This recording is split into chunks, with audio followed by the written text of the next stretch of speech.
Check this out, man. I love it. What's that? Yeah, Jay, it's a shell of a mollusk from, I think, one of the Great Lakes. He got it. I think it's Niagara, but it's like a mollusk, and people use it to like eat out of them and burn sage and do other crazy shit like that. So that's beautiful. It came in the mail today with a subpoena beside it. That does not surprise me in any way whatsoever. I was like, great, a subpoena. Brett, can you reply to this for me? No, that's amazing. It's insane. That's the other thing I totally didn't mention, even though I started recording. So let me apologize to Alyssa for all this shit. That accidentally started a true crime Substack. Accidentally. We just couldn't get an editorial. I love it. It's awesome. Yeah. And so next week. And thank you for letting me write on it too. Oh yeah, that was a great piece. I appreciate it. I really appreciate it. There's another piece Jess is working on that. That I think is going to be cool. It's about how true crime fans can research behind what they listen to. And I think that's going to be a cool piece. So accidentally created a true crime Substack. Next week, we've accidentally created a true crime Substack podcast. Oh yeah, I saw that. Yeah, that's great. That's great. That's awesome. It's such a cool conversation. I think they're going to use it as legal briefs too. So okay, I'll send you the audio. Please do. So I'm not surprised. Yeah. Brett sent me a message today. He's like, "We have another legal briefs too coming your way." So, because of obviously of last night's revelation of the case. So. I'm excited. About that one. So we've now accidentally created a true crime podcast, Substack podcast. And then I've got another podcast that's waiting in the wings. And I'm doing some video design work for some friends on this. It's been a year of like learning and doing really cool things, but none of which I planned. Next, I'm gonna have Hannah Hill teach me how to draw. Oh, really? I said, look, if you want to give me something, show me how to sketch. Can you sketch? I can sketch a little bit, but like I'm not good with depth. Like hold on. She's so good. I've got one of her things right here. Yeah, she's so good. Yeah, I'm getting a version of this made for Ashley's family. Why can't I? Oh, share screen. Is it sharing? Yeah, so like this one. Can you see it? No, can't see it. Like when you look all the way in the back in the depth of the mountains, or the side of the car and the depth in it. I can't. Yeah, that's beautiful. Yeah. Yeah, she's amazing. She's great. Like best in the business for sure. 100%. All right, let me rock. Oh, that was the other thing. Art store. Did I tell you about that? You did. Yeah. Almost ready. So I'm Miss Brett said she's like, I get it, Jason. You're creating a media empire. And we'll all be working. Good. No, I'm creating a media empire, but I'll be working for all of you. Well, just let me be on that. Hang on our media empire feather there, because when you see me creating my ad network, there you go. That's it, man. I'm like, what's up with you people? Why are you like taking half the host run ads? Like, I don't get this. What value are you adding? I love it, man. I think that's great. Like, I think it's great. Like, anytime you can give like voices to people, and and I think that true crime podcast, well, the ones that we deal with are very responsible about the way that they aggregate and bring their ads in. I think they do believe in those things, and so I mean, I think that's awesome. Yeah, creating a way for people. Yes, right, to build. So anyway, I'll go ahead and get started. So, Okay. all right. Hi, everybody. Hey, let's see if we can get Jason's name right. That's Alice LaCourt. Okay, hold on. I'm Brett. I'm Brett. That was a funny one when we had Julia, Brett, Allison, and I on. Like That was cool. We were saved by the baby. That was fun. So that's Jason Usry, the host of already done. That's okay. I'm gonna mute myself, by the way. Okay, please. That's Jason Usry, the host of Inconceivable, the Temijun Kensu story, which is about the 1986 murder in Michigan, the man who was convicted of it, and questions about whether the right decision was made. This is the Silver Linings Handbook podcast. I'm Jason Blair. Temijun Kensu is a Michigan man who's been serving a life sentence without parole for the 1986 murder of 20-year-old college student Scott Macklem.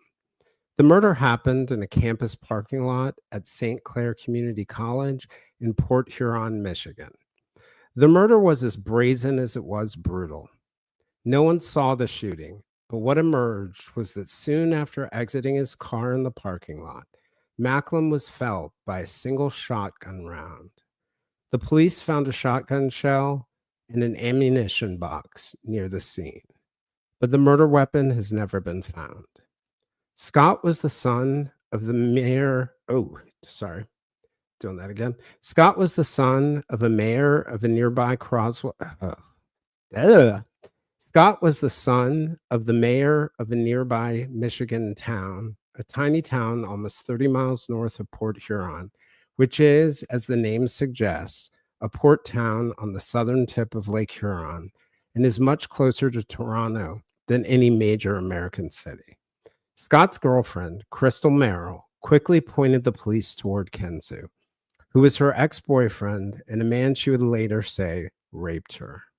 Crystal said that Temijun, who was also known at the time as Fred Freeman, had threatened to kill her and Scott if they didn't stop dating. Court records suggest that the police quickly honed in on Temijun. It seemed like a logical move, but Temijun had an alibi, including more than a dozen people, 9 of whom who were called at trial, who said they saw Temijun around 3 a.m. or before on the day of the 8:55 a.m. shooting, more than 430 miles from the college and on the upper peninsula of Michigan, across the entirety of Lake Huron and beyond in the part of the state that's connected to Wisconsin. To give you a comparison, the town Temijun was seen in was more than 6 hours away from where the shooting happened and is closer to Green Bay, Wisconsin, Duluth, Minnesota, Rochester, Minnesota, and Minneapolis, St. Paul. To get around this, prosecutors argued that nearly destitute Temijun got access to a plane and pilot and flew to Port Huron. The prosecutors also put on a fellow inmate who said Temijun confessed. After trial, that man recanted. At trial, Merrill said that Temijun had tried to intimidate and dominate her through sex, beatings, and the continued threat of death. The jury wrestled with their verdict for days, and it took 5 votes. According to the Port Huron Times-Herald, the jury was first deadlocked at 6-6. Then they voted 7-5 for guilt, then 8-4, then 10-2, and then 12-0. There was a lot of emotion in that jury room. There were tears and voices raised, one juror told the paper. But we finally agreed he did it. Another juror told the newspaper his alibi was too perfect. He called too many people. And if he was so innocent, why didn't he testify himself and tell us that he didn't do it? It's a telling moment, especially since jurors are not supposed to consider whether a defendant takes the stand as a sign of guilt.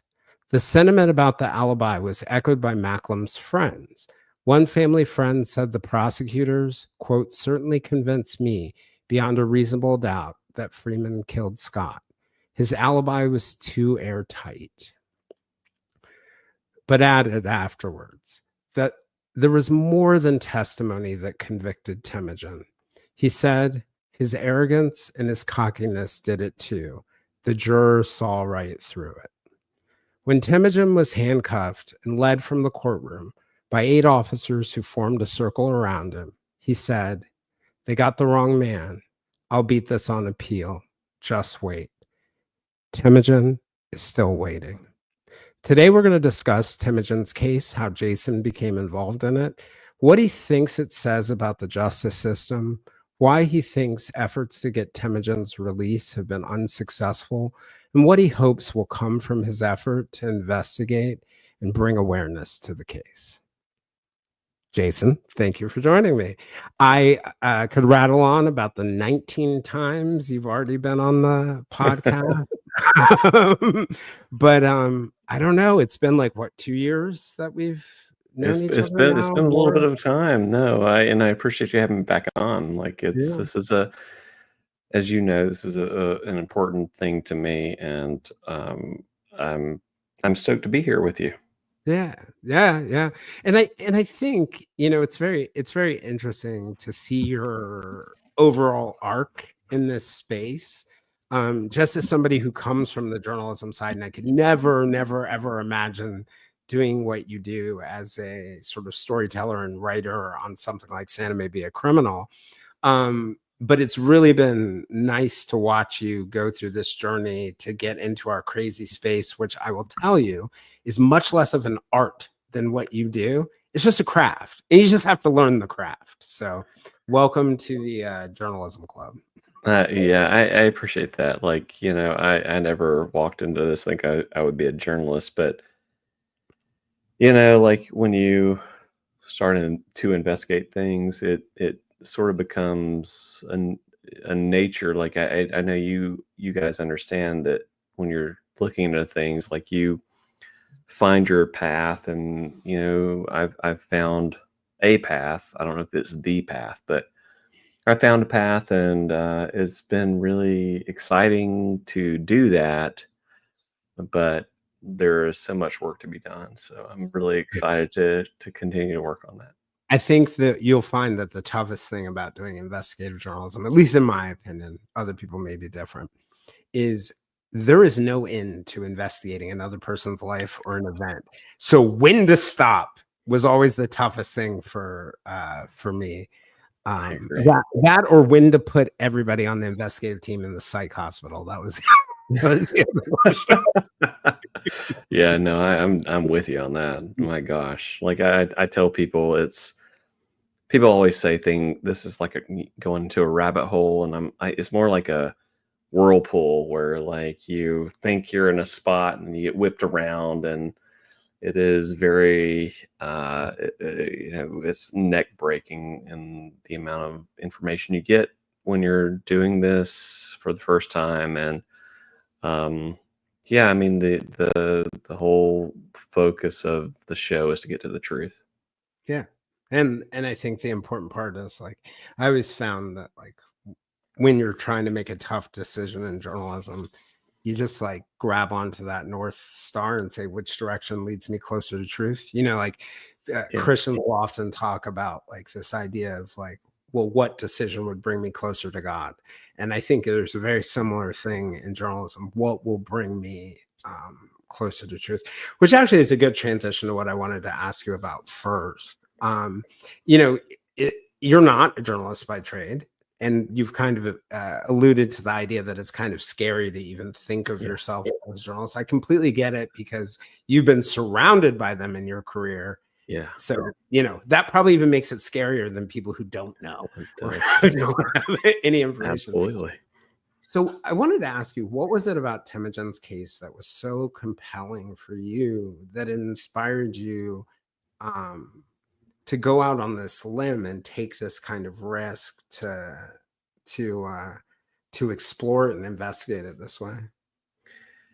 Yeah, I want to like mention that I have my background is in broadcast in the broadcast media on the creative side. So I've worked with a lot of journalists. I've worked with people like you, Jason, and I have a lot of respect for what you guys do.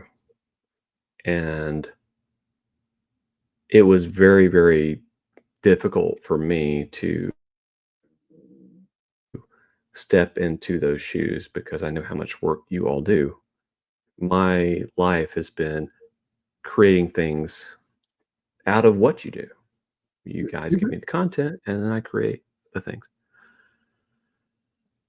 With Temujin's case, I looked at this case for almost 4 years. I think in March it'll be 4 years. It was 3 years, almost 4 before I felt like it was something that I could even really, you know, really take into account as something that I wanted to do as a serious podcast. So I had, again, I'm a creative guy, so I had Santa Maybe a Criminal and or have, and that's still gonna happen. But it's a little bit on the back burner at the moment. But Santa Maybe a Criminal was birthed out of the pandemic, and it was me doing a creative thing with friends of mine in the true crime podcasting community, which I have been an editor in and consultant, for a few years. But with Temujin's case, I heard it first on the prosecutor's podcast, and I was like, "Well, that's weird." And so I looked further into the case and really didn't think a whole lot of it until Paula Kensu, Temujin's wife, reached out to me about Santa Maybe a Criminal. And Interesting. she said she was talking about it to him and he wanted to hear it. Of course, he couldn't in the prison. And she asked me to send a script to him, and I did. And I got a very kind note back from him. And if anybody wants to write him, he's in the MDOC, Michigan Department of Corrections, number 189355. Thanking me for it and a really, really nice note. And I didn't think anything of that either. It was nice. It was a nice note, but I wasn't there. And it took me a little longer to get to the point where it's like I just kept looking at the case. Like I'm not a wrongful conviction guy. I'm not, I'm as Jason, as I work for the prosecutor's podcast. They don't do a ton of those cases. I worked previously on a pro law enforcement podcast. Um, but my like you said in the beginning, my North Star is the truth, and I do think that most people that are in prison earn their way there, Mhm. but I do believe that there are some. I mean, this is a human element here. Like there are people there that don't belong there, and it took me a little bit of time to get to that point with Temujin. And after having looked at it for a long time, I was like, "Gosh, I actually want to do something about this." And who knows if what I do is going to be enough, but it was enough for me to spur me into action, and I'm What grateful was for those of you that have supported me in that effort. what was it about it though for you that stuck out? Because there are, wrongful conviction cases out there that, you can be pretty confident that the person was wrongfully convicted. And I completely agree with your point that this notion, and I think like in the pro law enforcement, pro sort of like justice side of the house. Yeah. I mean, I think most people are pro, but I Safety. think Yeah. yeah, right. If you come from the worldview of law enforcement mostly being good, uh, prosecutors mostly being good, Mhm. uh, and like most people in prison belong in prison. I think if that's the background and experience that you have, and I look at this from a journalist, we Yeah. as a journalist, we tend to cover, you know, man bites dog as opposed to dog bites Right. man. So we spend a Right. lot of time with like the innocence cases or the serial killers or Yeah. the really crazy things, right? So Yeah. we probably get a little bit more exposure to that. But if you're coming from that sort of law and order perspective, I think it can be really shocking for people when they do see a case where, because I think we can all believe our system is flawed and it makes Mhm. mistakes. But I think of somebody like Curtis Flowers, right? Mhm. Who never was convicted, was tried, I don't know what, like God knows how many times over 20, Right. 30 years. It took the Supreme Court, it took Brett Kavanaugh basically saying F and stop. Um, you have situations like Temijun's, you have other cases like Leo Schofield's, and you see those cases like that. I remember when those stories in 2014 came out in the Tampa Bay Tribune. Pretty sure based on that Leo Schofield's innocent. I think it can be very shocking to see a case where almost everyone agrees that the person is innocent, but they're still behind bars. And I wonder whether that was some of the thing that motivated you, like the shock at like, how can our system not correct this thing that people kind of agree on, or a lot of people agree on? Yeah, no, to address the earlier thing you mentioned, like, yeah, I mean, I think, like, look, look, I've worked in the media for 20 years. I know how it works. You worked in it for 20 plus years or so, and you know how it works. And there And are things. technically, did I tell you, this is a total aside, but I was on a podcast last year or was the year before, I don't know. And it was a old school journalist, and she was interviewing me actually about Trump and the upcoming Trump administration.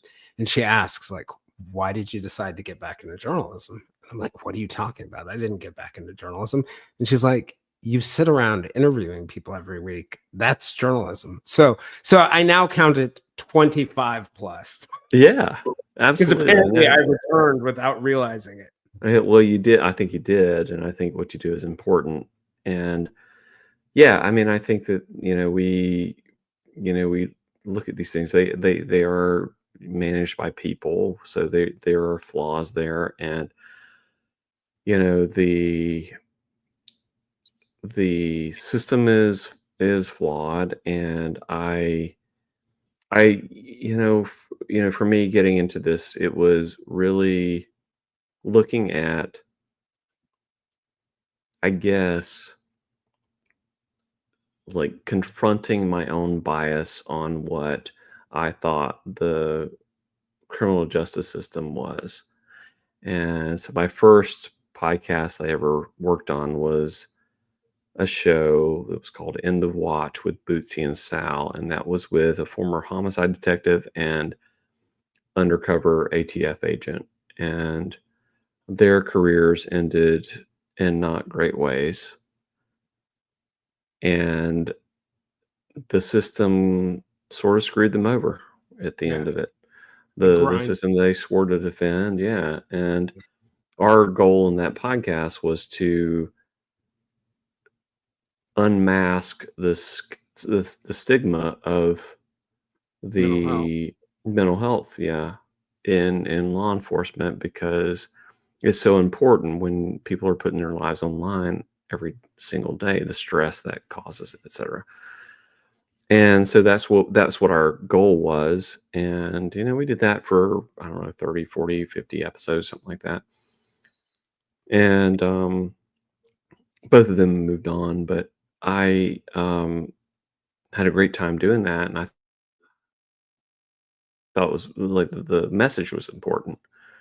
But then, I got really interested in that time in the true crime space.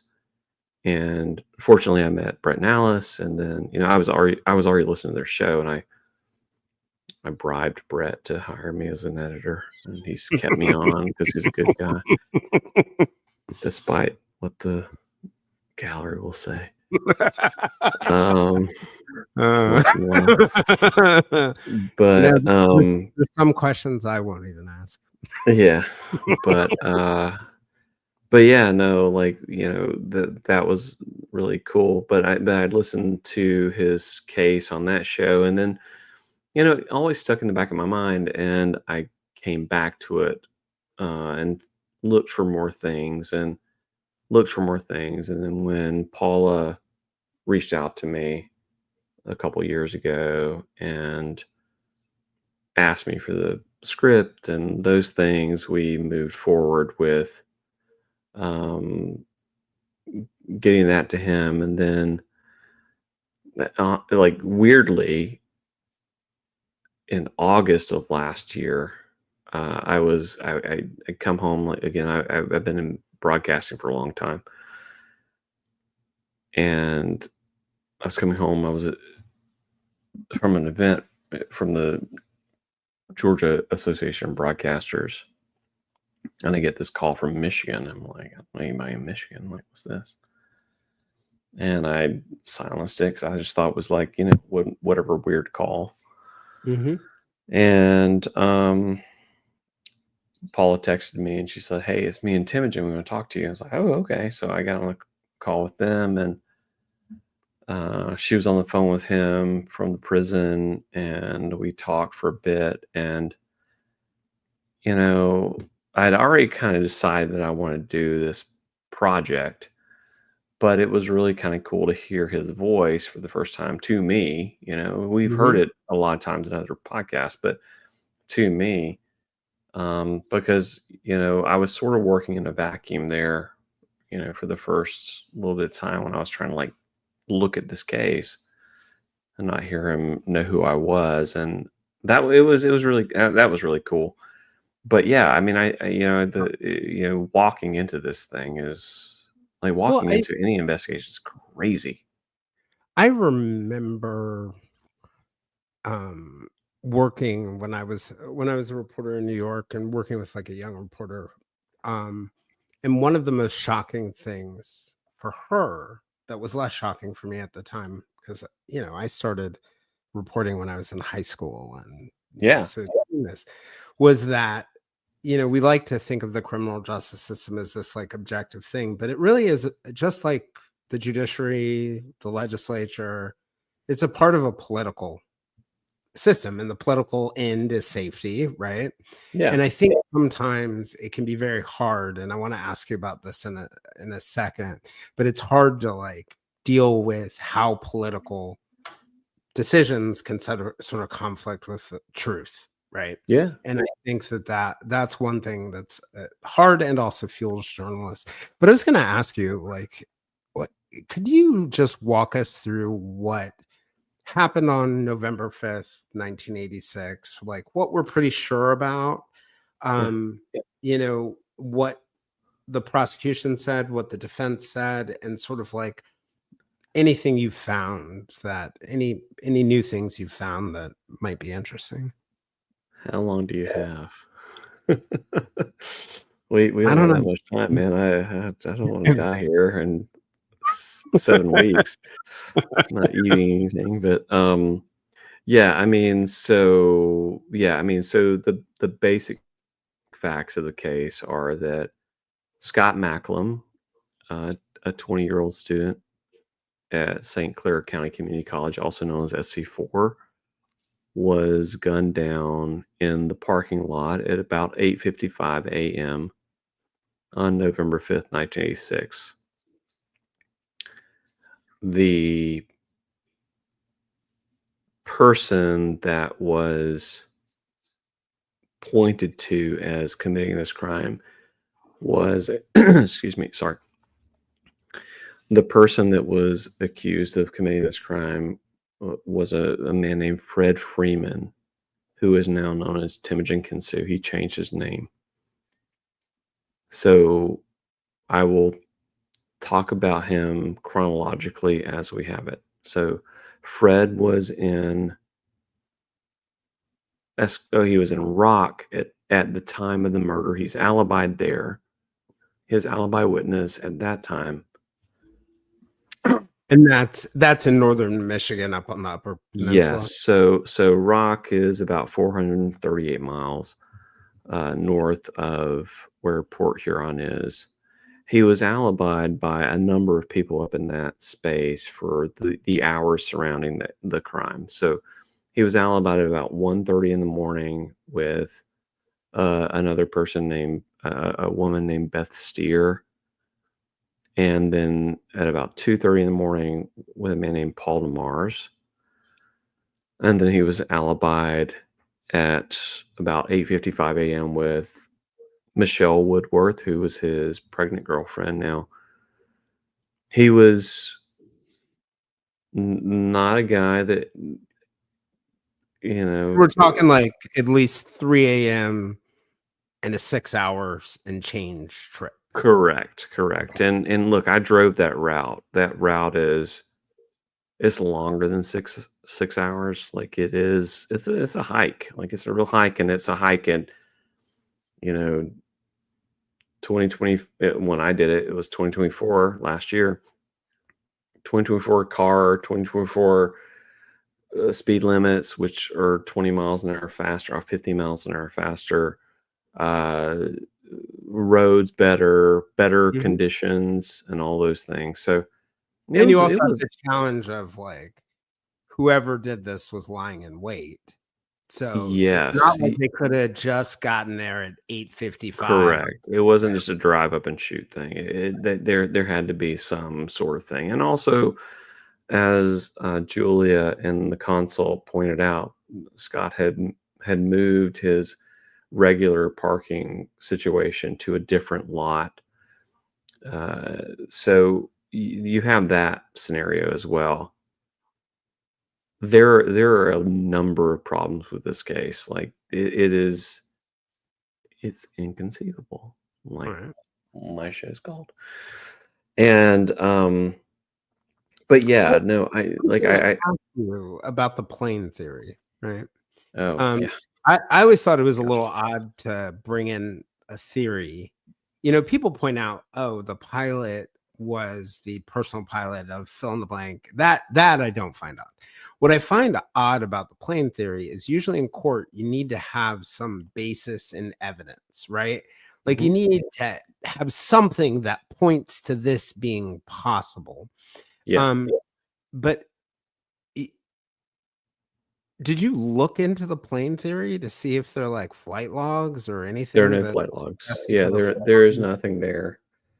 There are no flight logs. I am planning to take a plane. I was going to do a plane up um, a couple weeks ago, actually, just to see how long it takes to get a plane into the air today, right? Mhm. Which would probably be more efficient than it was in 1986. But that didn't work out because of a mechanical issue, which I'm glad I didn't go up because of that. Because otherwise, I would not be here today. Mm. Uh, but um, but yeah, no, there's a like the plane theory was sort of a Hail Mary, I think, from the prosecution where they realized make they could not impeach the witnesses who were there and get the driving theory to make sense because Temijun is alibied, like I said, 1:30, 2:30, 9 a.m., 11:30 on. All of those are the times of the murder, and the murder took place in Port Huron, which is over 400 miles away. So to drive that route is not possible, period. Like, Right. that is not possible. And you'd And have to, like, even flying, you'd have to go from where you are to a place where a plane is, presumably an airport, and correct. then fly to Port Huron, and I assume that the landing strip is not on a roof in a college, straight in Yeah, front of them. the theory was they would have landed in a field, which means you would have to have had a car there, which means you have to have a conspirator there. And also, this is before the days of Facebook or, posting where I am all the time. Like, you have to have somebody there that would actually tell Sit you, and wait. Right. yeah, exactly. I'm going to be at this place at this time, and then them go there. Like, it's even like I've said this to Julia. Like, we focus a lot on the front half of the plane theory, but like I think the back half is even more intriguing to me because it just doesn't make sense. Like, if he were to have killed Scott at 8:55 a.m., which is when most of the students, when they're walking to their 9 a.m. class, if he were to have killed him then, drove away right then, I've been there. You can't find a field for 20 minutes, right? Right. So let's call it 9:15. You get to a field, and then you got to get out of your car. You got to walk to the plane. You got to go do these things. It's 298 miles, I believe, from Port Huron. Again, like with Fly. variances based on flying Mhm. straight. Yeah, right. Yep. And at that time, I believe the fastest plane was 177 miles an hour. So yeah, you got a couple miles, or you can get there probably in a couple hours, right? Mhm. But then you have to land, you have to get back into a car, you have to drive, and he's alibied again by a number of witnesses at 11:30. It literally would have Back had to have been back the on the Upper Peninsula.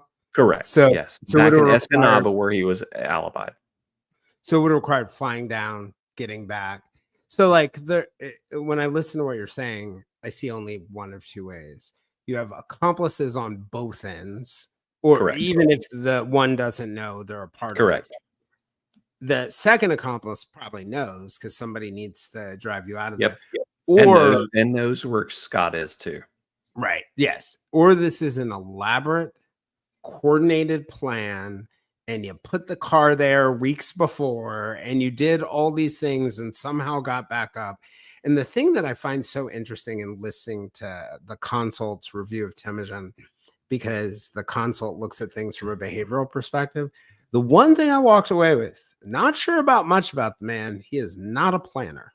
He moves on his impulse and instinct. Correct. And so, is it plausible if you're motivated enough? Could a person who's not a planner come up with an elaborate plan? Lord knows I'm not a planner and I've done it, but it would have required something unbelievably exceptional. And Yeah, and I mean, you have to like look at the other things that are in the behavior too. So the prosecution said that the reason he did this, his motive was he was jealous over, his former paramour being with a another man. Well, the one thing we can say about Temujin at that time, Fred at the time, was that he didn't have any problem getting women. right. And so the motive in that is severely diluted. Did he walk away And from the relationship or did she break up with him? well, I'm sure they would both say differently, but from what I was told, he broke up. What I was Okay. personally told from him Which is you've he been broke told. up with her. Yeah, and he moved away because what I was personally told from him is that he moved away because there was harassment. That's By people connected to her kind of by thing? no, by her individually. Oh, by her personally. Okay. So, but I am working to try to get to talk to her. I want her side of the story. I want like I'm not, a big part of the show is like I'm not trying to, like segregate the story to one specific storyline, Mhm. even though it's called the story Inconceivable, the story of Temujin Kensu. It is for me to find out the truth, and as I've told him multiple times, I'm like, "If I find out you did this, I'm gonna say it," and he said, "Well, do it, because I didn't do it," And so, like, that's my that and I don't think I will, but, like, that is my focus is getting to the truth because there are a lot of moving pieces in Scott's life that I really, really wanna get into. I don't know if I can yet. I'm working to do that, but it is a very, very, very, uh it's very active is what Yeah. I can say.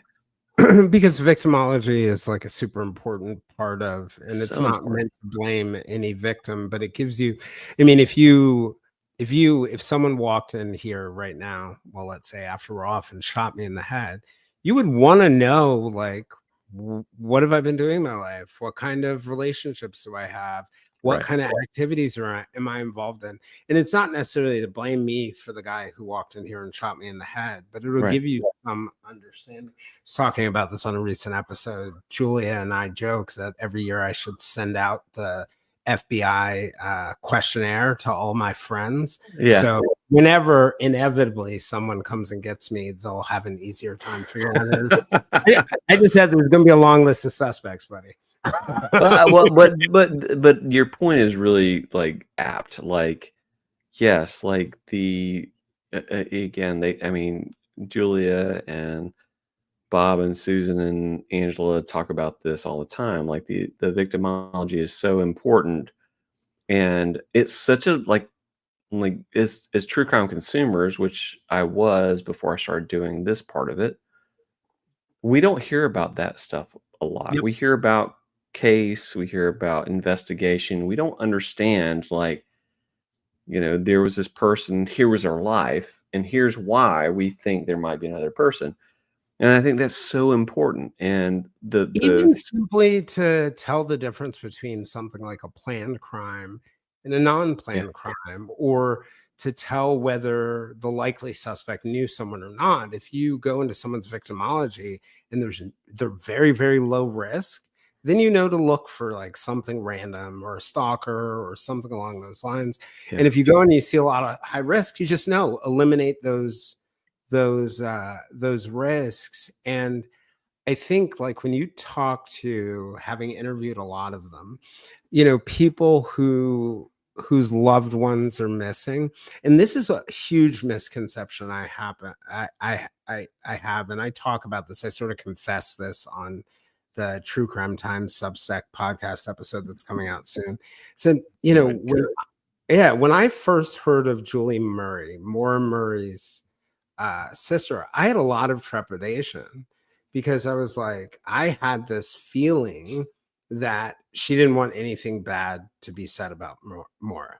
yeah, And then I actually met her and realized she wants to know every bad thing that's true because yeah, she wants anything that will help her find her sister. And so I yeah, think, and I've seen that like when I talk to Ashley Loring, Heavy Runner's sister, they want to know those things because yeah, they know that that's going to be the roadmap to figure it out. And I think one of the sort of like shames I'm getting this vibe from you is that people haven't talked a lot about Scott, because I was going to ask you about Scott.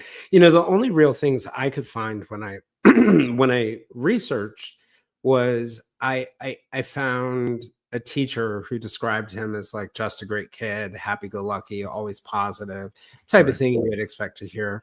Another teacher said something along the lines of the kind of man or guy you want your daughter to bring home.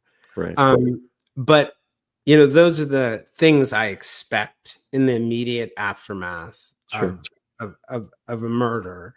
Although there are times where I've covered murders where people have been arrested, people have been like, I knew he did it.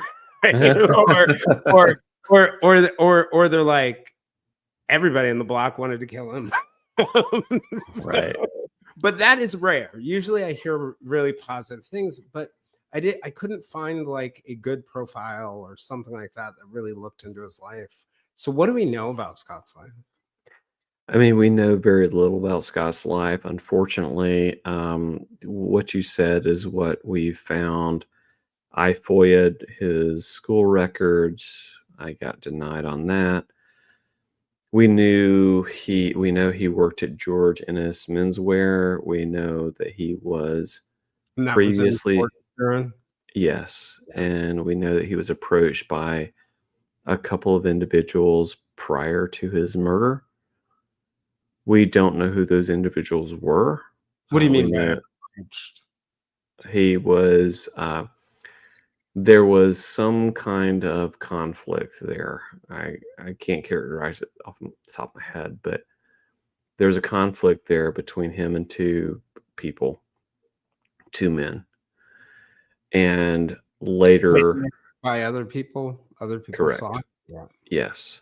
And then, we move into later where there is conversation that may have been Fred Temijun. Mm. There's no evidence to suggest that he was down there at that time. There is only evidence that this was something else. There are a number of things that suggest that Scott was involved in things at the time that may have put him in harm's way, into a place of higher risk, Was that including me? drug, Oh, drug, drug, yeah, the drug trade there, and mhm. it's on a port. There are many things to suggest that. Those are things I'm looking at right now. I don't feel comfortable saying, More than and indicting anything on that, but well, that's what I feel good about saying. I was gonna ask, were there other things that you saw high risk in his life that, you know, those are No, the I main. mean, not necessarily. That they're, you know, and I really do want to get his family and Crystal on the podcast to talk about him, and I would like to ask them these questions. Mhm. But there are reports that he and Crystal, had some tumultuousness Yeah. in their relationship. 'Cause she was pregnant with this child, right, when he died? She was there was she was she and he were, planning to get married reportedly, and if she's listening, I have no judgment on any of that stuff. I would love to talk to her just to see if she can give me any insight into Scott, because again, in this case, I know very, very little about Scott. I'm trying to find out who he is, and I desperately want to do that. Do you know if investigators looked into any of those things? So the investigators looked into a couple of people. They did do some sort of basic, um, canvassing of his friends. There was a report that of a few friends that really none of it amounted to anything in the trial. But yeah, like I have those people's names too, and I'm gonna reach out to them as well. But yeah, I mean it by and large, most of the information or most of the focus went to Fred Freeman. And so just for everybody's knowledge, so Fred, who Crystal knew as John Lamar because he was using an alias at the time.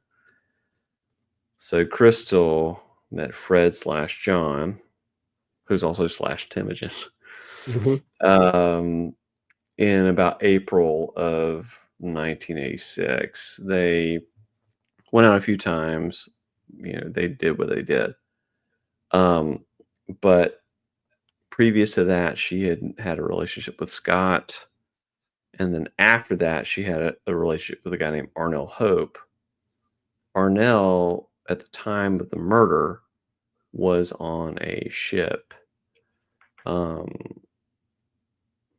can't remember, Merchant Marine or something like that.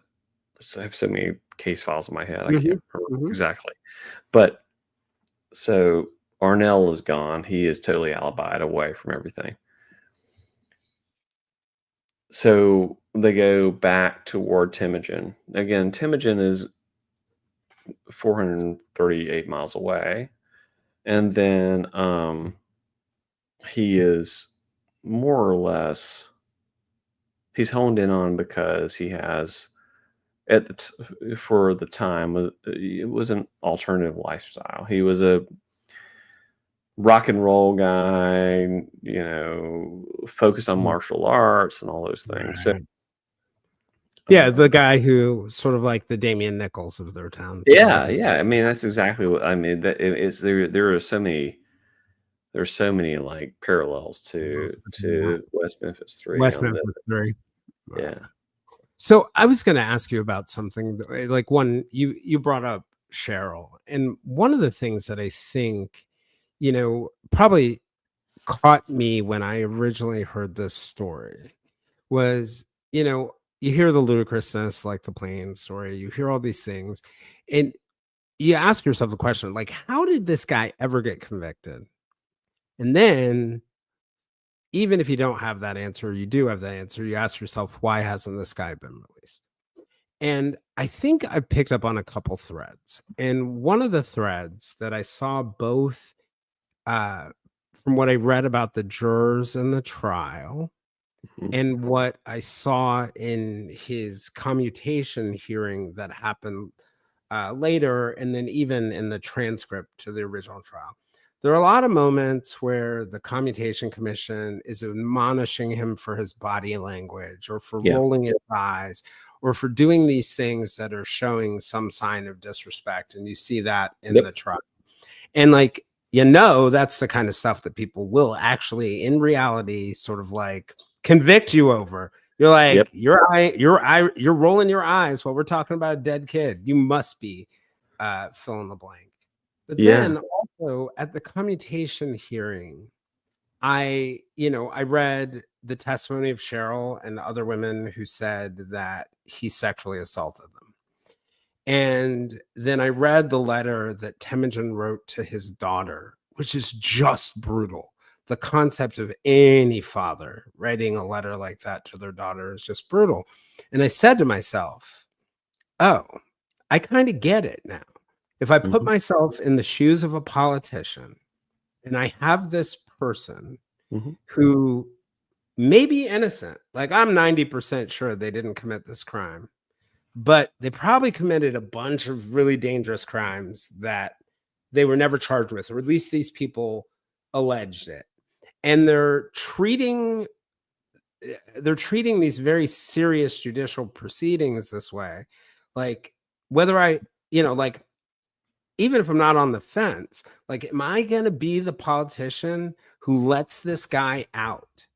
And if he commits another sexual assault or he rolls his Right. eyes at the justice system in some other way, am I gonna I always think of that moment in the 2016 election where it was the debate between Hillary Clinton and Trump. Donald Trump Yeah. brought all the women that Bill Clinton had supposedly had affairs with or accused him of sexual assault and just lined them up at the debate. Do I want to be the politician that has the line of women who previously said this person assaulted him or somebody, God forbid, Yeah. afterwards? And I began to look at it as like, okay, from a politician's perspective, I can see why they don't want to be the one on this particular case. That's the thing. I mean, look. I mean, we have all done things that we are not proud of, or you know, those sorts of things. Like the fact of the matter in his conviction is that he. I mean, unless I find something else, like he could not have killed Scott. That's the Right, thing. right. Yes, and I talked to him about some of those. Sorry, I talked to But him about. I guess what I'm getting at too is just that there's this parallel mystery about why this hasn't been resolved. And I think that's also as big a Yeah, question. yeah, Yeah. no, okay, no, yeah, let me I'll address that too. I think that a big reason that hasn't been resolved is because of exactly what you're saying, that he was smug and he was arrogant and all of that, that media sort of, bravado that he presented was taken in a way and like, look, like, there's no as far as I know, you might know better than me, but as far as I know, there's no reason to overlook that after you're in the you're not a jury at that point. Like you know everything at that point, Yeah. right? And I have some problems with some of the positioning of it while it was happening, um but yeah, I mean I think that's exactly right. And I asked him about that, like, how did you act when the jury came in? Like what was going on? And he said, I mean, he basically said, like, yeah, I shrugged my shoulders, said some things, and all that kind of stuff. And that indicates to me that he was that way during the whole trial. The thing about him is he can he is a very smart, charming, well spoken person. Hmm. And he can also think he's the smartest guy in the room, and I think that did not help his case here. Yeah. Yeah. Yeah. And the unfortunate thing is that basically the 3 things that the jury came back on that they held to him were the plane theory, which we talked about, the jailhouse informant Philip Joplin, who later recanted, and that was in a basically 2-hour he there something nobody talks about was that there was another inmate there who said he never said those things, but Joplin got inducements to go into a residential housing program, From law which enforcement. Yeah. yeah, that came out after trial, of course. And then the quote eyewitness testimony, which was in a state of hypnosis, which is unconstitutional in most of the states in the union. Yeah. Well, So and those things are very, very like troubling for this. And also, by the way, the fact that he was alibied 430 miles away, like right. those are the things they said they convicted him on. But like, yeah, let's not forget that he was like I so have a far away. I have a friend who's a psychiatrist who specializes in hypnosis, and he said hypnosis is really good to relax and solve problems. It's terrible for truth. I Right? believe it. After all the stuff I've read, like I mean, I completely agree with that. Like it's unbelievable. Like Well, it's inconceivable. let me ask you though about the sexual assaults.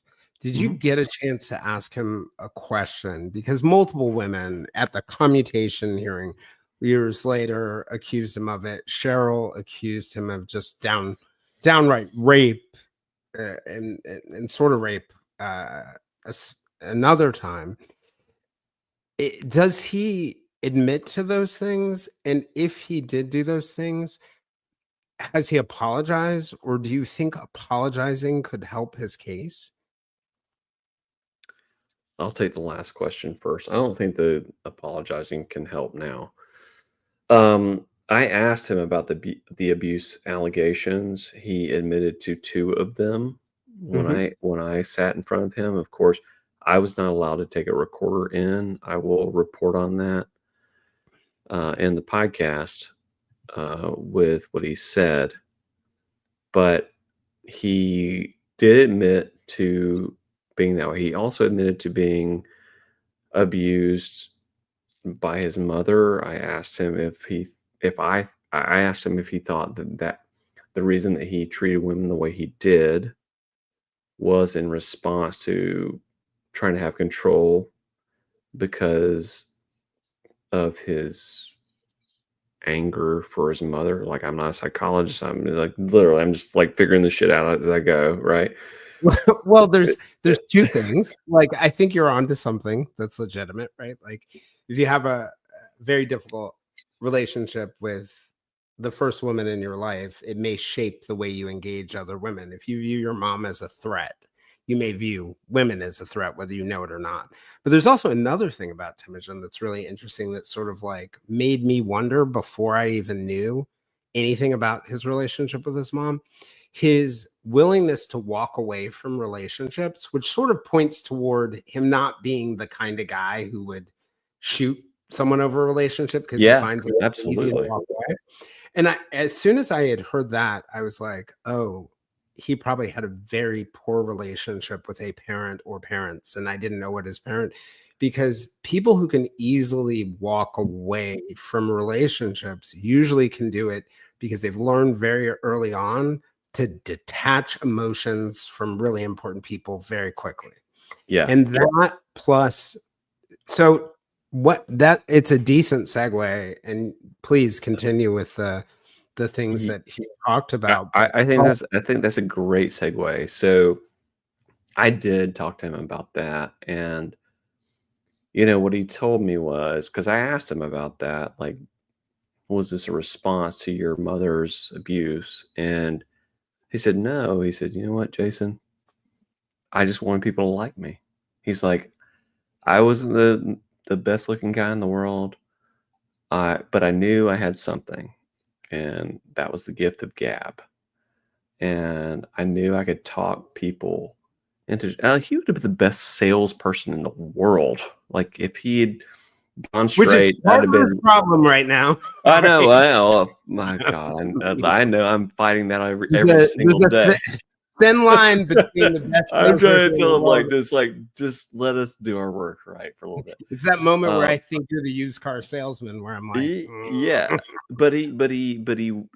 he is very good at that. He's very good at selling, you know, and but what he ended up telling me is, "I just wanted people to like me, and I still just want people to like me." but like, And I think how does that lead to sexual assault though? Do you know what I mean? I Like, don't know about that part of it, like, I'm not a psychologist, but, like, but I'm what just wondering, like, listening to all of what you're saying is like, maybe there is some stuff in there that's so deeply buried for him that because I know he said that I think he what wanted I mean, if we wanna get into it, like, I don't know, but again, because look, I know the guy, I love the guy. I think that he was deeply troubled at the time. I think he was I guess before you go on, part of what I'm getting at is I find that like reaction to it, him saying, like because a lot of people would grab that convenient excuse, right? Like it Mhm. was the way I was raised by my mother. But the fact that he seems to be saying that his mom's abusive behaviors had no impact on his life, just No, suggests there might be something he hasn't dealt with. no, I Because mean, I think he says that he was I mean, he completely admits that he was not a great guy. He was a bad guy, back then. He owns that, and he has always since I started talking to him. But it is, I mean, I think from that standpoint, like, I don't know. Obviously, I don't know. I asked him, "Have you had therapy here?" And he's like, "No." Yeah. I mean, I think that would work. That would help some. I'm in therapy. right, You I'm do in that. You do therapy. it. Yeah, you're And in I'm it. in You it. do it. Yeah, whatever. So, like, it does help, to help unravel the things that we built up in our minds. But I think that he, in my mind, I think because just the things I heard, again, I'm only basing this, like, I am not a professional in this. I'm reporting on it. What I feel like is that he felt very, um, I feel like he felt very trapped by his mother. His mother, based on his accounts, was not good to him, and I feel like He didn't want other people to con have power and control over him. Exactly. Yeah. It was all about control. Power dynamic. And yeah, exactly. And I do think that he has, I mean, hopefully, I mean, he's been in prison for 38 years. Hopefully he's figured that out, right? So Yeah. But you mentioned before that you didn't think like an apology would help at this point. Like it's too far gone. And you might be right, but and it might be my like optimistic view of the world. Because I think of the now I'm getting more. You're getting more. This is like the weirdest switch in the history of true crime. If you're getting more optimistic, I'm more pessimistic. right, That's right, the right. weirdest thing Yeah, ever. I know it's really strange. But hey man, I've turned over a new leaf in the last year. Good. I'm happy for I've become more that. sensitive even. It's Bring me really back. crazy. Just Right? bring me Yeah, back. yeah. I'll be here. I'll be here with the lifeline and the rope.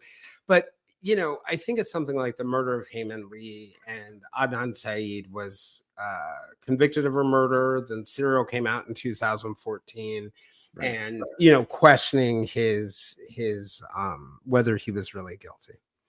And I have always thought in all this Adnan Saeed drama, like if you wanted to get me, Judge Jason, to let you out, if the world was horrible and somebody made me a judge, the perfect way to do it would be to say, you know what? I've done a lot of bad things.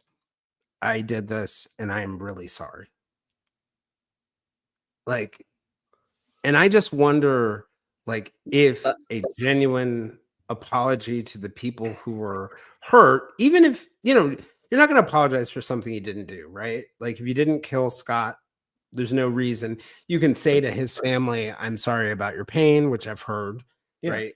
But you can say to Cheryl, and you can say to the other women that you've done things that you think are wrong, I am genuinely sorry. And maybe not even do it publicly, maybe do it privately, maybe not do it and tell people. But I think it can make a difference. Like you can turn people around when you help them heal from something you've done to harm them.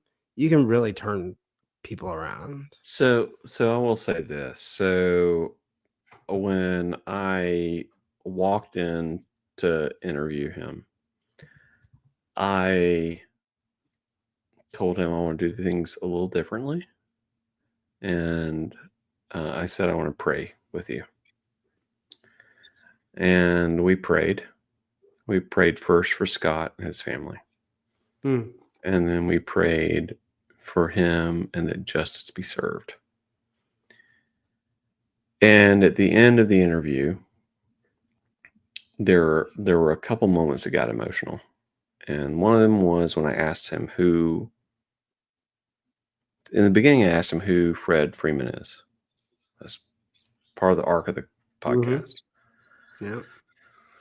And at the end, I asked him who Temijun Kensu is, and he got very, very emotional about that. And I do think that that is a sign of his immense growth and who he was and who he is.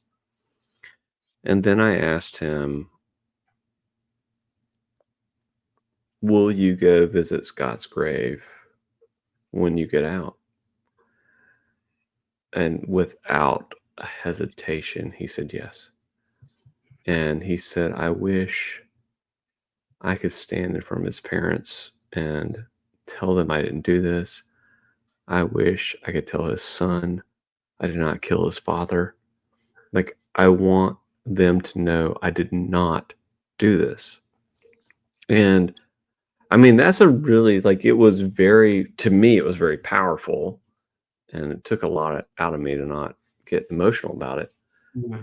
But it was super powerful because I do think, I mean, like I sat there in the room with him. I know that's true.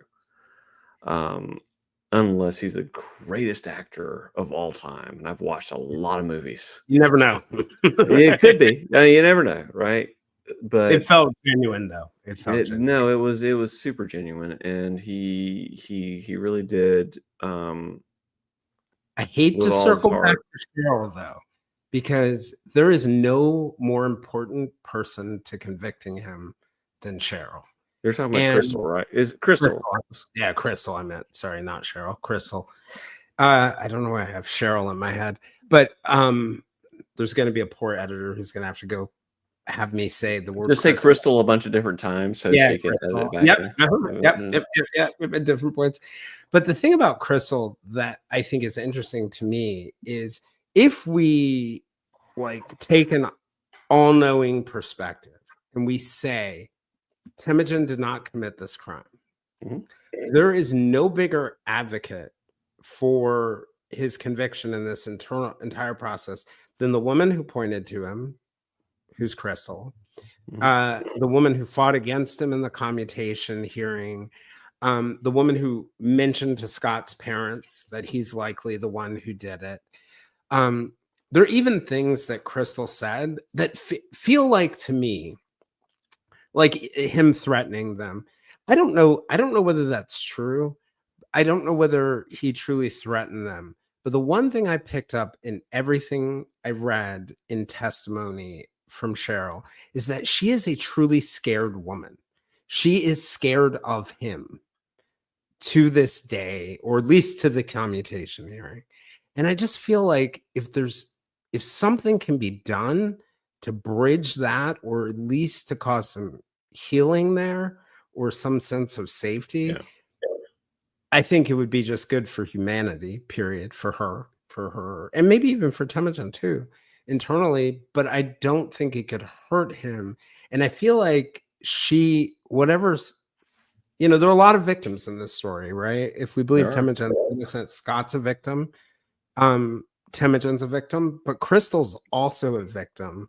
Right. And she's the voice of the victim, the mother of the child of the Yeah. victim, and the one who's accused him from the beginning of being the likely suspect and also harming her. And I just feel like not addressing that part of it Mhm. creates such a powerful force against you. No, no, Very I sympathetic and completely powerful. agree with you. First of all, I do want to say my heart aches. Again, I went when I was in Croswell in October, I went to Scott's grave and I knelt at his grave and I prayed, I believe, with him and told him I was working to find out the truth. And that was a very, gets me a little emotional thinking about it. And I imagine it's like emotional too, because there are murders where people know who murdered him. This guy was shot in the back out of nowhere and died, probably not knowing anything. Exactly. Exactly. Like I have my theories about what the crime is, but like it meant a lot to me to go there to stand at his grave, find his grave first, and which took 25 minutes, 30 minutes, and find it and talk to him because I don't like I believe in that. Like I do believe in the higher order of things. So that was important to me. As far as Crystal is concerned, I would love for her to talk to me because I like honest to God, I don't care if she thinks that Temujin or Fred or John or however she knew him as, I don't care if she thinks he did it. Like I have no judgment on either side. I want to know about Scott. Like the thing about so many of these stories I think that gets missed is that we look at the whole breadth of it. And we have to hone in on certain different things, right? And like for this, I want to find out about Scott so much because that's the thing that's missing here. Mhm. And I really want to know about it and I want to have his voice elevated because as like right now I have a page of notes and that's it. But he was not a page of a person. He was Right. a person. He was a person for 20 years. And I would love to talk to his parents and to know what he was like. And not like I would not like I like with so much compassion, empathy. I'm sorry, because it just gets me a little emotional doing this because, like, because I believe in it so much. Like, I want him to have his voice too in this podcast, and I can't do it right now because I have nothing, right? So I'm trying to like fit that in there too. You know what I mean? Yeah, And that's hard. Like, and I don't think like most people realize that you have to like I know exactly what you mitigate mean. all those things. Yeah, I know exactly what you mean when you're trying to tell a story and you can't. I mean, it's hard enough when you're talking about any victim because it's imperfect. Like I think of Ashley Loring, Heavy Runner. Like the best way to tell Ashley's story is to have Ashley in front of me. And Yeah. that's not it's not an option, Right. right? So you already start when you're telling the story of someone who's missing or dead, missing something that's deep and profound, and that's the person. And then w- the only avenue or way we have to give those people a voice, whether it's Scott or Brianna Maitland or whoever, is through the people who knew them and loved them. Yeah. And I think even in an innocent case, going back to Saeed, like we need to honor Heyman Lee and we need to honor Scott Yeah. Macklem, regardless of what the Yeah. outcome is. And we need to honor the people who are missing and lost. And I understand that same feeling from when I'm like researching for my interviews and someone won't talk to me about someone and someone else will in my research. And I just know that there's like, even though I interview, like one person, I usually will research with Yeah. other people to find out different pieces that there's just, it's going to be hard to tell the story of Temijun Kensu, which I really think you're actually telling the story of all these people at Yeah. work Yeah. I mean, without I Earl's voice, Scott's friends, Scott's family. yeah, and I'm I working saw on Cheryl again.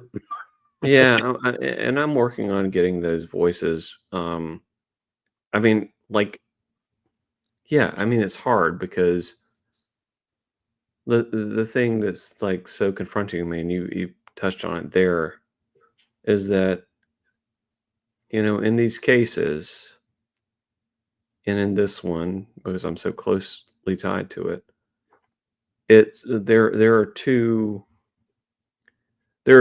direct victims if Temujin's innocent, right? Which I Mhm. believe he is. And that means that Scott Macklem is in Croswell Cemetery, and Temujin Kensu is in Macomb County Correctional Facility number 189355. And that also means that their families have continued to be victimized and their lives have been forever changed during that time. And it also means that a killer has gone free to kill again or whatever. Yep. And that's a very confronting thing to me because you know me very well. I'm a belief in the system guy, right? For most of it, right? I have questions and things that I ask about, but by and large, I believe in the system, despite the fact that it's run by people who are flawed. And I just want, in this case, again, a case. I didn't think I'd be doing a wrongful conviction podcast. Are you kidding me? I just want to do my Santa podcast. Good God. See, I just want to do fun stuff and like I you've been hanging out with want me now it's too much. I know you guys like wandered me into the woods here. Now I gotta do this. And We're but like, good luck. I do believe it's the right thing. Like I Can I believe jump back on something you were just saying there? yeah. Like, what I heard you saying, and correct me if I'm wrong about this. I heard you saying essentially, like in essence of what you were saying, is like you can't bring Scott back, but the next thing, best thing would be to give him a voice. Mm-hmm. You can't bring Scott back, but what you can do is help bring about some justice around his case and for Temijun. And Mm-hmm. like your ideal would be to be able to give Scott a voice, to be able to give Temujin justice, which would be freedom, and maybe even to reinvigorate an investigation. Mm-hmm. But what happens, Jason? What would it feel like, and what happens if tomorrow you find something out that leaves you convinced that Temujin did it? Well, I would be heartbroken, but it would also make the podcast name make more sense. Inconceivable, the story of Temujin Kensu. It'd be a story this whole time. It works either way. It really does. Like a lot of people have asked me about it. And I'm like, I think it would work. It would work either way, right? People like, I'm not dumb. I'm a pretty smart guy. Yeah, I mean, it'd break my heart because I've gotten to know Temujin over the last few years, or a couple of years, and I believe in what he's saying, and I don't believe this happened. I don't, and based on the evidence, again, like I could believe what anybody says until the cows come home, but I don't like the evidence cannot support this case. Yeah. Period. Yeah, no, I get what you're saying, but like, weird miracles happen. Like, there's a videotape that's been lost or whatever. I'm not saying that's going to happen, but I'm curious how you felt. And I'll give you a thought. So in my journalism career, when I was covering criminal justice, I wanted to go to prison often to do interviews or, to cover things. I even went to a play at Sing Sing held by the inmates, which was really, really cool. Right. But I will tell you this, I've never met a convicted murderer that I didn't like. Yeah, I can believe that. Yeah. Nice I'm folks, sure they're very likable people. which is kind of crazy. I mean, especially the felony murder people, because like, well, they probably didn't pull the trigger. Don't get me wrong. I've met plenty of people who are criminals that I don't like, but it was a striking thing for me in visiting prisons and talking to murderers that like I could see myself having beer with some of these guys, like cognitive dissonance, where I'm like, you killed someone? The issue for me is that they're like the evidence, like again, like I looked at this for a long time. The evidence does not support that he was there. And that's the thing, like, got me over the edge, like he's a likable guy. Like if you listen to any of his podcasts, he's the most likable person in the world. He's even more likable than you. But the evidence does not, I know, maybe not more likable than you. You're the most likable person in the world. Right. But the evidence does not support that he could have done this crime. And there's no, in my opinion, like again, like look, what do I know? But I do not believe there's any way he could have been convicted of this crime today.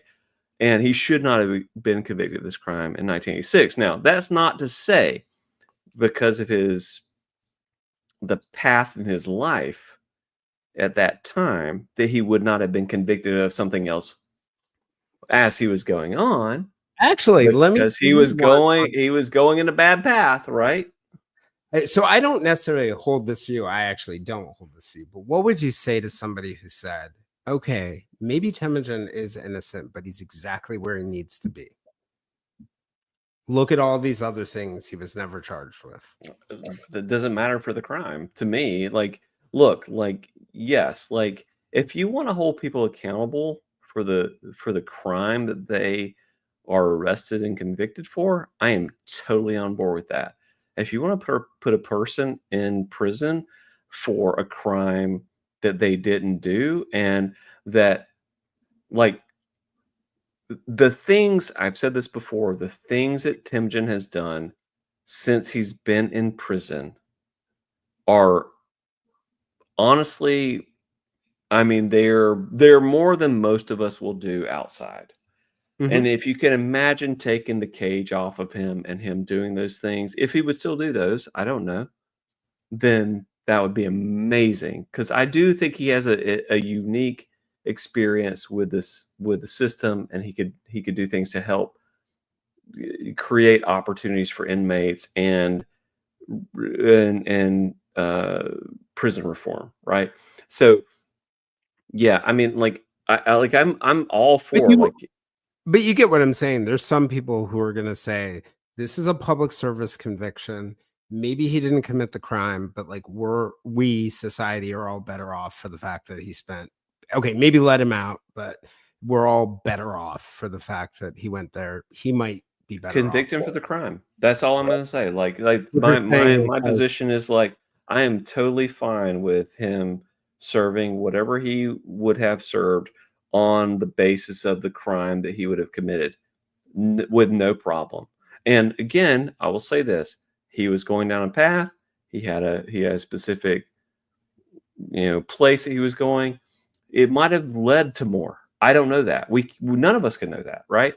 But like putting him in prison for 38 other years, yeah, for life, for something he did, like, we cannot, absolutely cannot prove, is preposterous to me. And I will tell you all, every single person that's watching this, and everybody listens to this, like, I'm the last person that wants to do that. Like, it's crazy to me. And yeah, like I believe in our justice system. It's flawed, and I know that. But like it makes me, I'm very, very, like, this case and a few others get me a little worked up about it. But it, like, literally, I appreciate that question, Jason, because it is, I think you're exactly right. That's a lot of the reason he got convicted, was because people wanted him to be off the street because he was a bad guy, right? He was like a bad dude. And but we cannot convict a bad dude for murder if he didn't commit murder. And I that's the understand. sad thing. Yeah, no, and I agree with you because our justice system falls apart if we start convicting people for their other bad acts as opposed to their acts.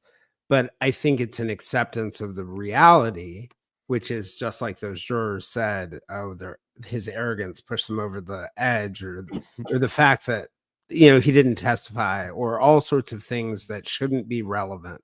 Ultimately, we do convict people based on things that aren't relevant sometimes, or it sways a juror. Because what I worry about, if what you're saying is correct and there's no way he committed this crime, I worry that the same kinds of behaviors, like coming off as arrogant, or um you know not apologizing for things, or being adversarial, or whatever it is, pick your version of it, are going to work against him, because we're in a situation now where it's only the mercy of the governor that's going to get him out, or new evidence, but that's Right. unlikely. Yep. So why wouldn't you do everything you can to make yourself sympathetic to that person? And things like Yeah. apologizing, and things like sort of like getting on bended knee and asking for mercy, and all of those are the things that I think will make you the most sympathetic character. And so when I see that, I say to myself, like, oh, this person is not particularly strategic, which I can't say about Temujin because he is particularly strategic. Uh, he's a smart guy, so it's not that. So what is it when we know we're in a world where the only way you get your freedom is mercy? Why would you not do the things that would get you mercy, which is like humbling yourself before people and apologizing I, and other things along those lines. Because your yeah, only way out is to be a sympathetic person. I want to respond to that because Yeah. this is something that I've had a number of talks with the camp, with the supporters, and with Julia and with Brett and everybody else. The the truth of the matter is that the aggressive nature of the rhetoric has not worked. Right. It's not productive. Nope. My my podcast, I don't know what anybody else's will be, but mine will be compassionate, and about it'll be honest, and it'll be about the truth, but it will not try to villainize the government and paint them in a way that they will not do it. Like we had, I was supposed to have an interview with him in October, and they blocked me. And then Paula and I got on a call with them, and after that call, they were convinced that I was going to do this. And I said, I'm not trying to like paint you guys in a bad light. I'm just trying to talk to him, right? And that's really all I'm trying to do. I will say things that are true about my visit, but I'm not going to like villainize people for doing their jobs. Yeah. And It's not going to be effective. Like, you know, it doesn't I, matter. Like well, it simply doesn't right. matter. I And it's, get so tired of this. Like, let's like just fight everybody. No, what it is like we have the truth here right now that we're working with, and like let's operate on that. And let's let the like, sun shine, right? The sun. correct. But I think also remembering that we're no longer at a stage in the process where it's about the law or the facts. It's about the choice of another human being to show you mercy. So you want Correct. to, and to your point about like the aggressive stuff, I get it, right? Like Me it too. hurts. It's got to be like maddening and sad to be in that kind of position. But like I'm not prone to use aggression, as you know, but on occasion I have to. Mhm. Well, when you're aggressive, you better attack from a position of power, Correct. right? Because you get like one shot, right? Like Yeah. I feel like in Trump administration too, a lot of people are learning this lesson of like if you try to kill the king, you better hit him. Yeah. You better But not miss. right, you better not miss. But a aggression while you're locked in a cage is not particularly scary to anyone. No. And so No, you're that exactly right. No, I think that's a great point. Like unfortunately, like no matter how loud our few voices are for Temujin, like there's no leverage until we get the voices loud enough and we all sing in the same chord and we all move to the same music. And and I like, think it's important that someone tells the truth, but I think there's a part of this that Temujin needs to do. And that if Temujin doesn't do that part, it's going to take somebody exceptional and willing to take a lot of risk and willing to put themselves politically on the line. And I'm not denigrating politicians, but I'm just thinking of it in mhm. their selfish own interests. Like they don't know him. You know what I mean? Like they're No, they don't know, and they haven't read the case. yep, They like most people don't know it. Like they get they memos. will read the media stuff, and like the media stuff is like, yeah, I mean, like how could you have done this, right? Like you don't see all the other stuff, and you don't understand like why he was a suspect, which he was a good suspect for it just Mhm. because of the behavior with and all those things, right? Like that's fine. Have you He ever have you talked to somebody who's in DC? They have something called the Office of the Pardon Attorney, It works for the president through the Justice Department. And what they do is they review the entire case file. And I think it works in the states, in most states, in a similar way. And they give like a 1 or 2 page summary and it's not going to go straight to the governor. It's going to go to the governor's hands. Right.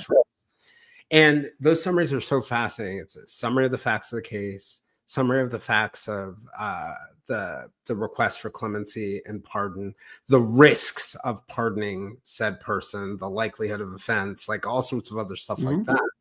And I think it would help all of these cases. Adnan Syed probably shot himself in terms of his exoneration for very similar reasons, like his press conference.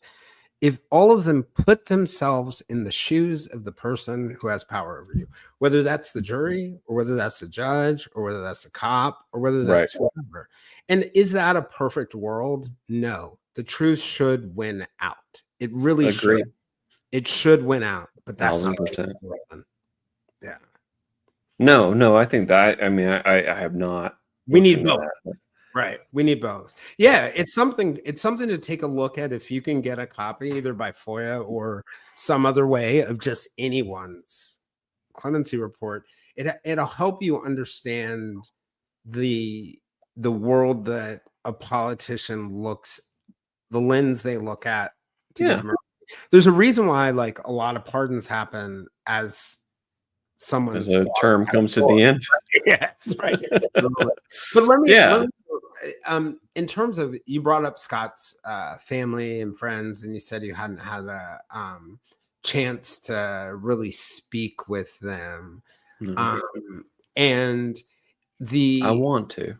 Yeah. And what would you, for them or Crystal, what kind of message would you, if they were listening to this conversation, want to send to them about what you're trying to accomplish here? The thing that I want the most is to find out what happened to Scott. I don't care. Like, if that means Temijun did it, then that's what it means. Scott Macklem, 20 years old, was gunned down in broad daylight in his college campus parking lot. And that breaks my heart. Because one time, I was a 20-year-old guy. Right. In a college campus parking lot. And I can't imagine. Someday you're going to have kids who are probably 20-year-old guys. Exactly. Yeah. His family didn't deserve it. He certainly didn't deserve it. I don't care if he was doing things he shouldn't have been doing. Somebody shot him dead in broad daylight. And I do firmly believe that the guy that's in prison for it didn't do it. And I'm fighting like hell to, part one, rectify that, and part two, figure out what the hell happened that day. If part one and part two coincide, great. It gives me less work. But I do believe that there is something more here that we need to look at. And I don't care. I have no judgment on anything. I want his parents, Scott's parents, to have some peace in their heart of what happened to their son. I want Scott to have some peace in his soul. I want Temijun to be out if he is innocent of this crime. I want Crystal to not think that it's Temijun if that's the case. Those are the things I want. Like it makes me insane to feel like we are talking about something that seems to me so very cut and dried, but I believe it's true. But I will say that like the real, despite the fact that this podcast is called Inconceivable: The Story of Temijun Kensu, like this is a lot about Scott. I just have nothing about Scott yet. And I want them to tell me about Scott. I would love to know about Scott. He looked like a handsome, well-liked person in Croswell, Michigan. I went and prayed with him. I want to know about Scott. And if they listen to this, I hope they will, to reach out to me at earcultllc@gmail.com. So I can get there.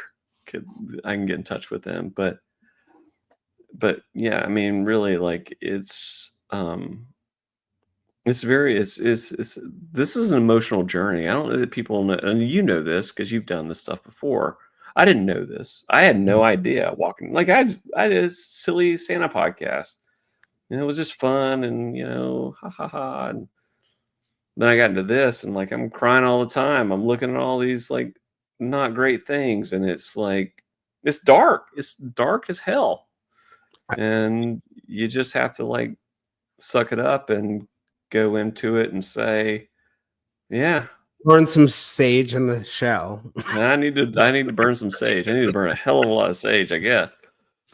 But yeah, I mean, like you just have to like suck it up and like say, what are you doing it for? And the thing I'm doing it for here is the truth for Scott and the truth for Temijun. And I say this in the podcast: 2 life sentences, one search for the truth. And I firmly believe that there are 2 life sentences here, and both of them have been administered wrongly. I think that yeah, and the other thing I'll say real fast is that like it drives me insane that we have a statute of limitations on murder, but not on justice, because I fully believe that Temujin is innocent, and we have not Is there a statute administered that. of limitations What's on that? murder? Is there a statute of limitations on murder in Michigan? No, Do there's they no have? statute. No, did I say Oh, it? I might have said it backward. you may have said it backwards. I said it backwards. Go ahead, give it All another. right, I'll do it again. All right. All right. There is no statute of limitations on murder. Is that right? No, there is a statute of No, limitations. sorry. There's a statute of limitations on murder. Jesus. I swear.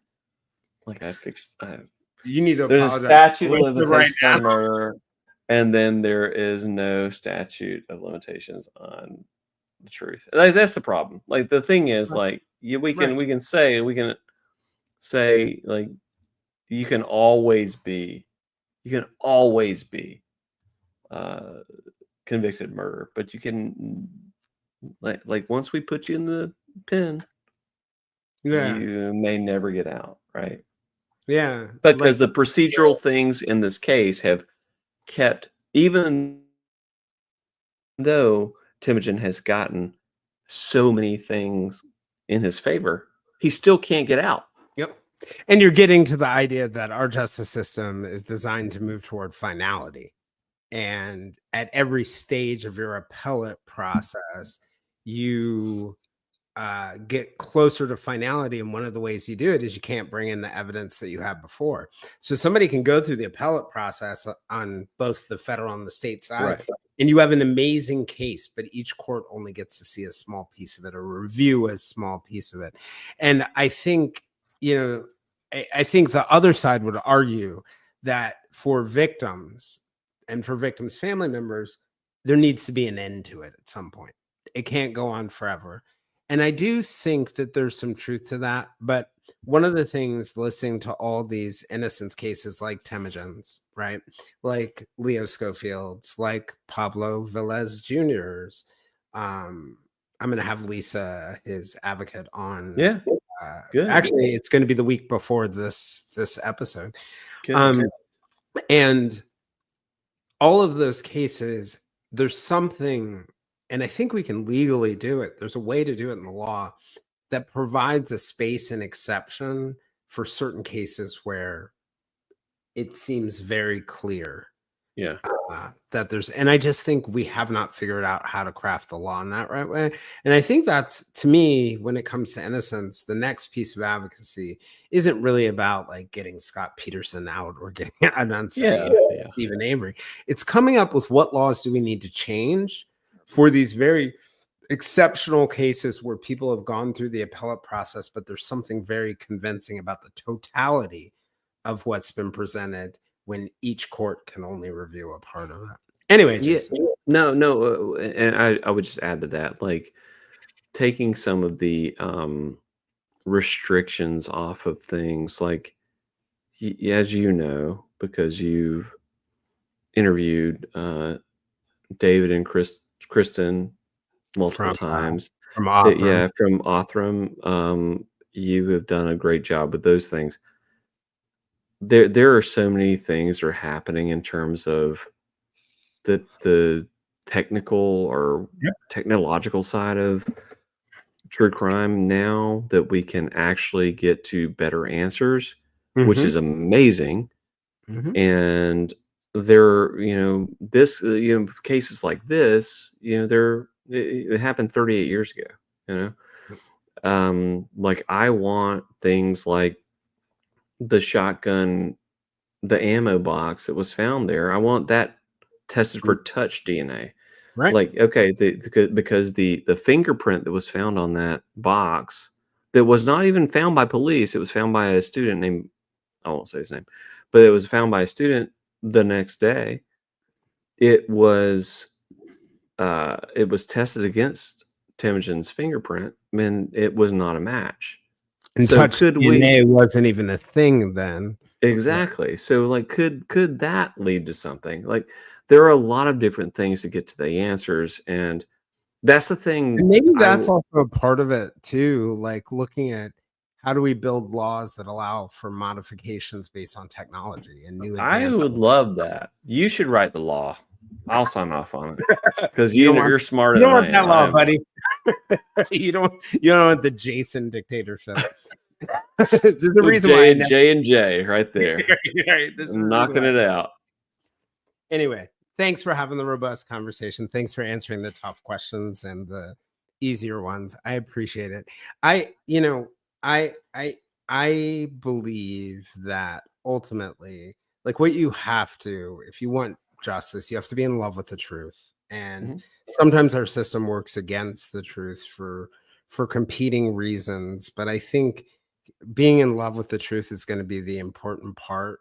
And I think a lot of my questions, even the ones that were loaded, it really comes from I really firmly believe like these are the true things that will lead to justice. So I appreciate you indulging me, and I Can I hope, say something before we go real yeah, fast? of course. So I've said this to Julia. I say this on my own podcast with the episodes releasing soon.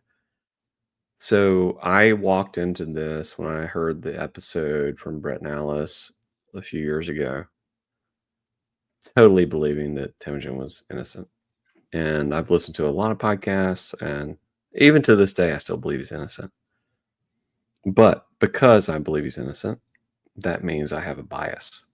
And so I walk into this with that bias. Mhm. And I am doing everything I can to pop that balloon. Yeah. And Well, that makes me a very good advocate for this for the truth, because I want to blow it up, because but I I'll tell can't yet. you, just as a journalist, that is exactly the way you do it. You come up with a hypothesis, you collect evidence for it, and then you try to destroy your hypothesis. And that's the way you ultimately will get to the truth. Did you actually just make me a journalist in the Jason Blair I School of did. Journalism? I did. I've been calling you one I want my several weeks diploma. behind My your diploma should be in the mail tomorrow. behind your back. I've been calling you one. Um, so No, but that's the I truth. haven't said Like, it I for you. This appreciate. is committing journalism.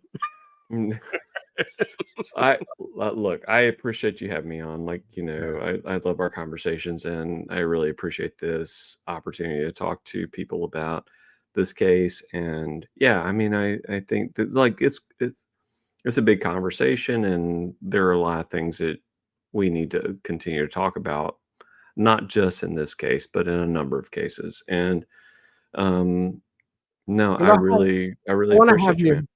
Yeah, you too. And I want to have you back as you get further in the For number process. 20. Yeah, absolutely. Number For 20. episode 20. So I'm gonna go ahead and wrap it, Jason. I'm Bye, gonna everybody. do. Yeah, no, I'm not sending them away. I'm gonna do a flashback to, other than saying this, crystal, crystal, crystal, crystal, crystal, crystal. That's enough, Alyssa, I hope. Did I have enough different inflections in there, I Jason? think so. Crystal. Right. No, I'm gonna do a close with you know, thanks everyone for joining us. Jason and I talked about a lot of great podcasts during then. One, if you want to know more about the Temijun Kensu story and Scott Macklem's murder, the Consult podcast with Julia Cowley and her co-hosts, Susan Kosser Drew, Angela Surser, and Bob Drew, did a great series looking at the behaviors related to the case. We also mentioned the Prosecutors podcast. They did an awesome, I believe, 2-part series a couple years ago. I recommend checking that out. If you'd like to join us for more discussions with me and other listeners, we can be found on most social media platforms, including a listener-owned Facebook group called the Silver Linings Fireside Chat. For those of you who are interested in true crime, you can check out our new publication, The True Crime Times, on Substack.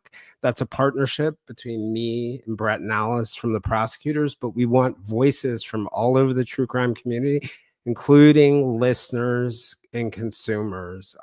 Christina Byington, one of our listeners, wrote a really, really powerful personal essay on the loss of her cousin Anita. Super moving. Jason wrote about Temijun's case.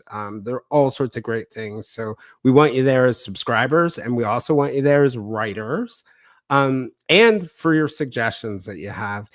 For deeper conversations with guests like this one and live conversations with other listeners, and to support the podcast, you can also join us on Patreon at www.patreon.com/The Silver Linings Handbook.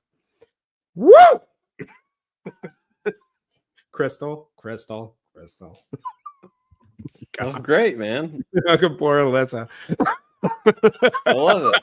That was awesome. All right, so now let's cut some ads. And no. Well, I don't have any ads to cut, so you have to cut those.